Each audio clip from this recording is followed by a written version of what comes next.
참으로 안타깝습니다.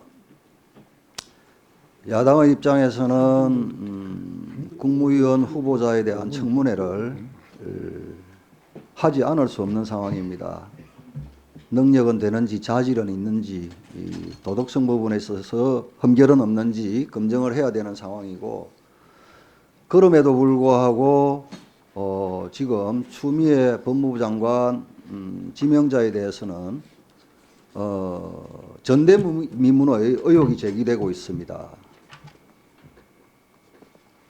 과히 독재국가에서도 상상할 수 없는 광역단체장 선거에 청와대와 민주당 중앙당이 개입을 했다는 의혹이 지금 불거지고 있습니다.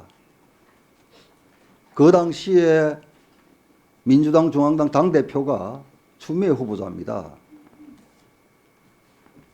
추미애 후보자가 작년 울산시장 지방선거에 어떻게 개입을 했는지에 대해서는 지금 한창 세간에서 이야기가 나돌고 있는 정인들, 임동호, 박범계 의원, 송병기, 문혜주, 백원우, 박형철, 황운하, 이 정인들에 대해서는 필수적으로 민주당에서 수용을 해줘야 합니다.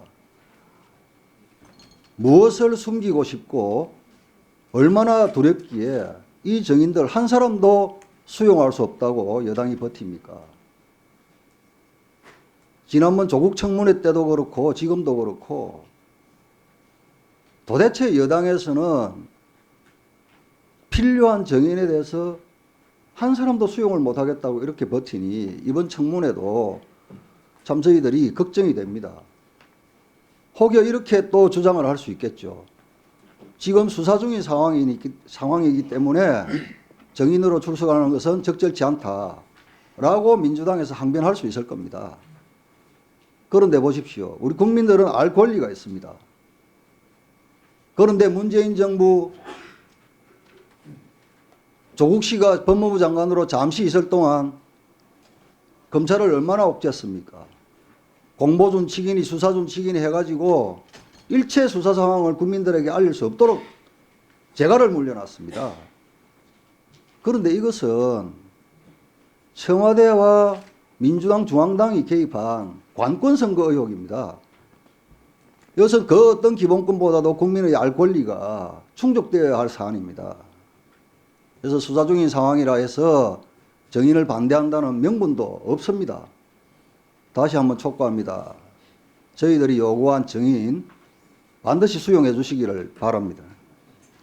우선 국정감사든 청문회든 증인 신청이라든지 이런 것이 수사 중에 진행된 수사에 영향을 미칠 만한 것이어서는 안 된다는 것이 국회법에 규정되어 있고, 그럼에도 불구하고 우리 법사위원회에서 계속해서 수사 중이거나 재판 중인 사건에 영향을 미칠 수 있는 증인 채택을 요구하는 것은 정말 부적절하다, 이런 말씀을 드려야 될 것 같고요. 그러니까 저희들 입장에서는 수사 중이나 재판 중인 사건에 영향을 미치지 않는 그 관련된 증인들은 충분히 협의해서 증인 채택에 동의할 수 있다는 입장이었습니다. 그럼에도 명백하게 현재 수사 중인 사건에 영향을 미칠 수 있는 증인만 요구하는 것은 실질적으로 청문회보다는 정치 공세에 그 목적이 있다고 볼 수밖에 없습니다. 참고로 또 하나 말씀드리는 것은 지금 민주당이 마치 저희 당이 그 선거에 부정한 어떤 행동했던 것처럼 그 예단을 갖고 말씀하시는 건 정말 부적절하다는 생각이 듭니다. 지난 지방선거 때 보면 그 당시에 여론조사에서 송철호 후보가 40% 넘는 여론 지지를 받았습니다. 그때 이미 그 당시 울산뿐 아니라 사실 전국적으로 그런 분위기였습니다. 그 당시 특별한 저항이 있었습니다. 그건 이 자리에 계신 야당 의원들도 잘 아실 겁니다. 언론인들께서 잘 아실 거고요. 물론 그 과정에 저희 당이 아니라 다른 사람들이 어떤 얘기를 했는지 모르겠습니다. 후보 단일화 과정에서 뭐 어떻게 했었는지는 그거 뭐 수사해 보면 결과가 나오고 거기에 따라서 되면 됩니다. 하지만 저희 민주당은 그 당시의 공천 과정에서는 정말 시스템 공천이라고 해서 시스템에 따라서 정확히 공천했습니다. 그래서 이런 정확하지 이렇게 저희들은 시스템 공천을 분명히 했다는 말씀을 드리고, 그럼에도 불구하고 근거 없이 민주당이 불법인 어떤 절차를 통해서 공천했다 이렇게 말씀하신 거는 좀 삼가하셔야 되겠다. 특히 다른 당에 대한 얘기가 아니다. 저는 그렇게 말씀을 드리고 다시 그런 거 삼가해 주시기를 부탁을 드리겠습니다. 이상.